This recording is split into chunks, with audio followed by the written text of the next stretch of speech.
corruption. It ends today! Hello, and welcome to our Yellow Turban Let's Play. We are on turn 102 playing as He Yi, the leader of the people. Now anybody with a keen eye will notice that we're not in his starting location, and if we click on the records tab at the top here, we can take a look at the territories which we have owned, and if we go back to the start of our campaign in 190 CE, we can see that we were originally based in central China.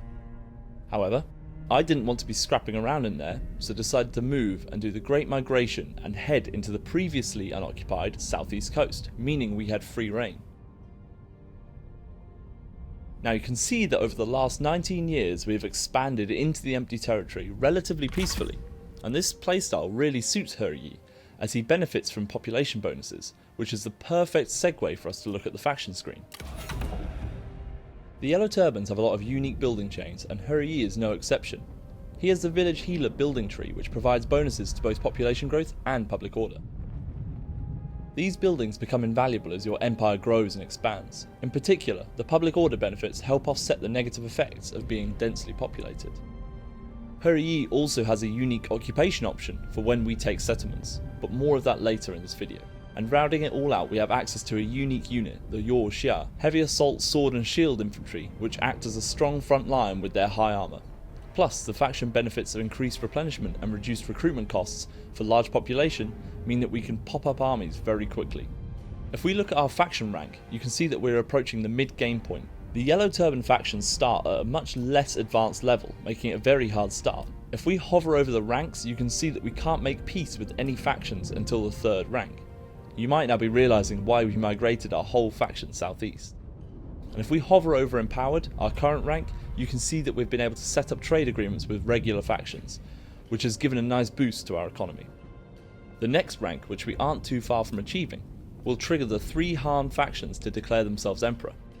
If you want to see more details on this, check out our video on mid-game gameplay.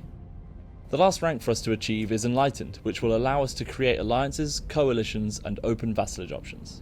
These initial limited diplomacy options can make for an interesting but difficult campaign for the Yellow Turban Rebellion. Back to the campaign map, we can see that we have very high population in our settlements, which is giving us huge bonuses to our peasantry income and will benefit our recruitment in any future wars.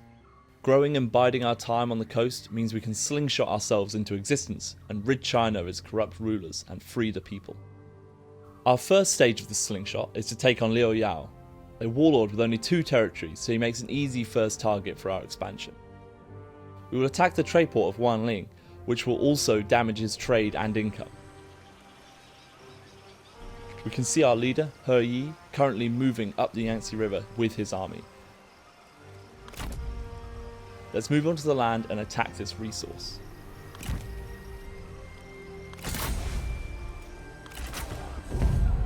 It has quite a large garrison of 2,640 to our 3,105 men. However, our forces are much higher tier and higher ranked. We'll just delegate this battle and we can get a closer look at our own units later in the video.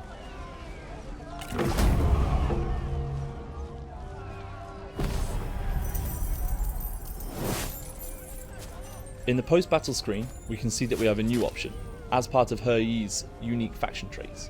We can occupy and aid the wounded, which provides some nice benefits to help us integrate and expand into our new territory. The key things to note are the additional faction support and the huge population buff of 100,000.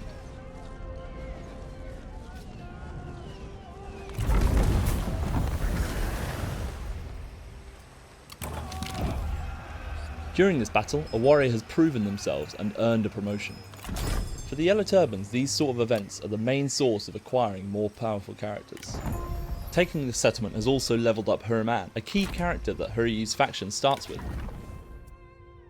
Huntsman is a scholar, a character type unique to the Yellow Turban Rebellion, which focus on engaging enemy generals. We're going to level up and add the surprise attack skill, a battle ability which increases speed and melee damage. The extra skill points have also pushed Huntsman's expertise points to over 100, which now means he is a legendary character. Next turn, his name will turn gold to join the other legendary characters. This can happen to any character that has a skill path of over 100 points and means he will now be harder to kill. Now any magpies watching might be drawn to this bow over here, the Black Dragon, which we acquired from our weapon craftsman. These settlements have a percentage chance of dropping weapons we can equip onto our characters or sell to other factions. In fact, Huryi also has one. We're going to upgrade the building chain here, which increases the percentage of a weapon drop. We will then end our turn and skip ahead 2 turns whilst we wait for our men to muster and move on to the capital of Luriao. So it took 1 turn for our men to muster and then another turn for us to move into Luriao's region. And seeing us attacking, his only way to ensure we don't destroy his faction was to become a vassal of Sun Jian and request that he goes to war against us as well. Now this really changes the dynamic here and gives us a real enemy to fight. As pretty much all factions hate us at the start of the game, it's not hard for vassals to start wars, and means even small enemies can cause a lot of trouble, as all warlords see us as an enemy of China. Let's get Huryi headed back towards our lands, as we don't want to get caught undefended. Now to deal with this war. We can take a sneak peek at Sun Jian's situation in the diplomacy screen. What could a traitor have to offer me? And see that he has plenty of money, but a lack of food. So let's hit him where it hurts and try to prevent him creating an overwhelming army, as he will be able to outmuscle us. We can see to our west, he has an undefended livestock farm on our border. This feels like easy pickings that will reduce his replenishment rate and supplies. Let's create a second army. First, let's reclaim some of our money and cancel that weaponsmith upgrade. We have more pressing matters to deal with. Starting with our general, I'm going to choose Zhao Chong, a level 3 scholar, to lead. Yellow Turbans also have access to captains, so let's build a balanced army with an infantry captain and a spearman captain.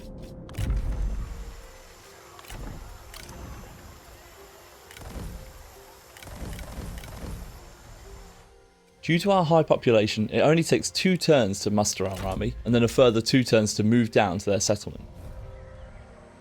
As for Huryi, we're going to move inland just in case Sun Jian tries to attack our rich farmlands, before we move up towards the small town of Jindo.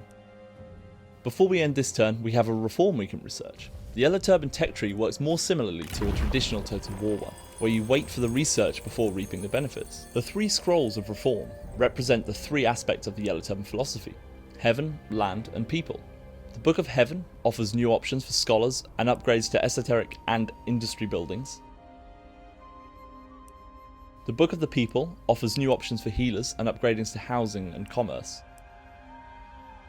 The Book of the Land offers new options for veterans and upgrades to farming and organisation buildings. If we hover over some of the reforms, you can see that we can also unlock a lot of high tier units, some of which we already have. Each section is unlocked the higher your faction rank, with the final 3 reforms unlocking new court positions. We actually need to go into our court screen, so let's head over to it. The Yellow Turban Rebellion characters don't have a desire for leadership positions early on in the game, so you won't need to juggle those egos to keep your characters happy, meaning the positions are much less for political gain but for faction benefits. However, as your faction grows, they will start to care about those leadership positions. We need to replace our great commander, as our previous one just passed away. So let's select Gongdu, who is actually a leader of one of the other Yellow Turban Rebellion factions, which at this point during my playthrough has been destroyed, so he fled to join us. If we hover over him, you can see the benefits this provides. Now this leaves a local leader position open. We're going to choose Zhe Wei Zhang, as he provides a vital public order bonus. Local leaders are essentially administrators, who will boost construction, population growth, and trigger other effects depending on your character's attributes. Now let's skip ahead a few turns while we move our armies into place. We're actually 5 turns on now, and Sun Jian's son, Sun Qian, has moved to defend their vital farmlands, so we haven't been able to progress. However, we have placed our army into ambush position in case he tries to make a tactical move into our lands. Huryi is now 1 turn away from Jindo, but it looks like Sun Jian was moving into our lands and we have managed to intercept him. We have quite a strong army, and if we manage to cut the head off the snake, or tiger, we could push forward and free the people of Sun Jian's empire. Let's fight this battle to ensure we take down Sun Jian.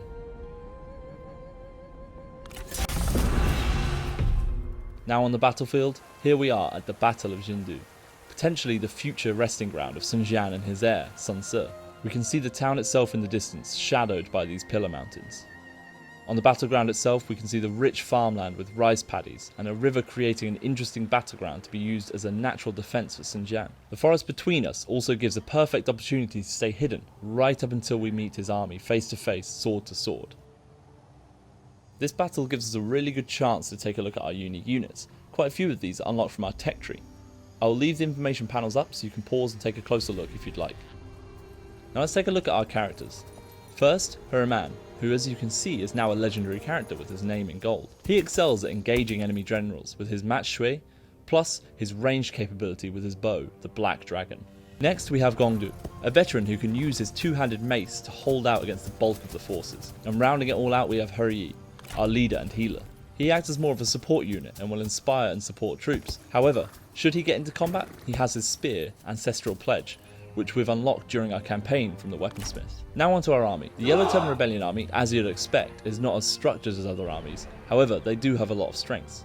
Formations are only available through ancillaries, like we have here, or through special units like the Bringers of Righteousness. They're a medium glaive and bow infantry with both ranged and combat capability. They've used their wealth to buy their own armour and weapons, and they can be placed into a formation as you can see here.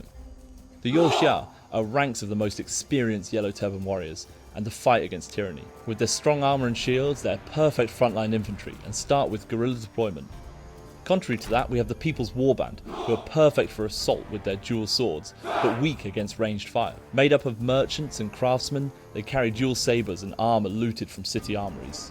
Rounding out Hurry's retinue, we have 2 units of Yellow Turban horsemen. Made up of brigands and bandits, they now fight for the Yellow Turban cause. They aren't the strongest cavalry, but are fast and pack a punch with a charge. Now onto Gongdu's retinue. He has an item which allows for his entire retinue to have guerrilla deployment. First, the Virtuous Nobleman, the only axe cavalry in the game. These noblemen have renounced their former warlords to seek justice and redemption, and make excellent flanking cavalry. At this point, I'm now going to change the unit cards to the alternate version now, so you can see both options and compare them for the Yellow Turban units. Next, we have the Yellow Turban Spearmen. Former bandits, they now fight for the cause. With their spears and shields, they deflect both cavalry and arrows. Which brings us on to the horseback huntsman.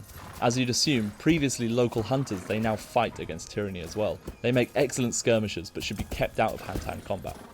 Fellow hunters, the men of the forest, make for perfect archers. They don't suffer from terrain penalties, so could prove vital in this fight with trees, hills and rivers to deal with. Next to those we have the Yellow Turban Archers, a mid-tier archer unit. They are raiders and idle soldiers will actually burn down nearby buildings. Finally, onto Huntsman's retinue. The Militia of Virtue are martial arts students who have mastered the use of the staff. They make a great front line as they are highly skilled at blocking melee attacks. However, they cannot adopt any advanced formations. Next, the unbreakable Yellow Sky Heralds. Beneath their yellow robes and Taoist charms, they are protected by light armour. Their devotion to the cause can tip them into an uncontrollable frenzy. Now for the backbone of any good Yellow Turban army, especially in the early game. These Yellow Turban warriors have been labelled outlaws by the corrupt warlords, but really, they've been pushed out of their lands and now fight to free others from oppression. And to round out Huntsman's retinue, we have 2 units of archery masters. Each archer has spent years mastering the bow with both training and Taoist meditation. Their volleys of arrows even reduce the speed of enemy units.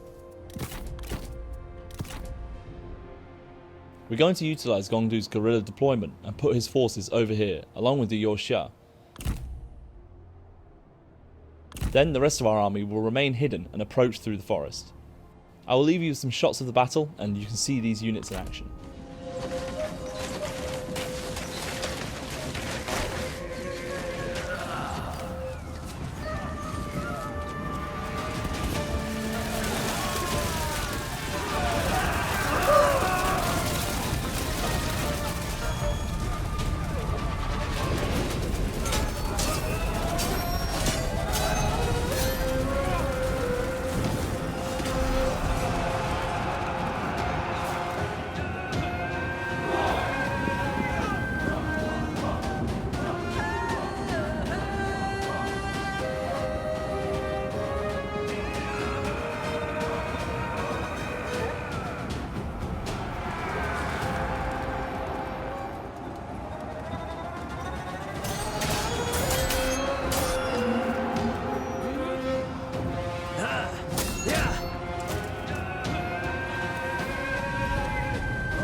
As we saw, we defeated Xinjiang and Sun Ce, and have managed to capture them after the battle.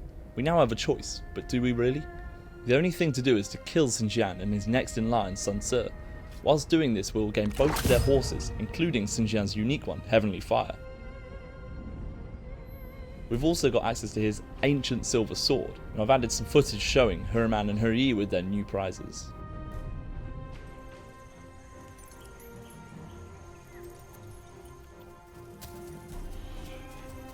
We've won this battle, but it's only the beginning of the war on tyranny, and it will be a long time until the skies are yellow.